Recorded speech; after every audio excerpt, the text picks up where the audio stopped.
Arts council की team जो है वो हर जगह पर एक्टिव आपको नजर आ रही है। सो वो साधक साहब तो खैर एक्टिव होते ही है, लेकिन महबूब जैकूब जिस तरह से यहाँ पर खड़े होकर हिदायतनामा जारी कर रहे हैं, इसकी भी कोई मिसाल नहीं है। थैंक यू वेरी मच, आपका बहुत सारा शुक्रिया।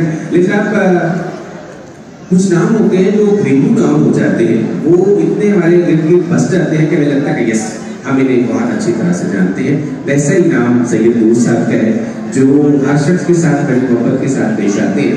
इनका बहुत सारा शुक्रिया। इन्होंने मायूसी के दौर में भी हमेशा यासियत की बात नहीं की, बल्कि हमेशा पॉजिटिविटी की बात की है। बड़ा कामयाब जलसा है सलीम भाई आपका, भरा माहौल और जज्बात जो मैं देख रही हूँ। आप सबको 14 अगस्त की मुबारक।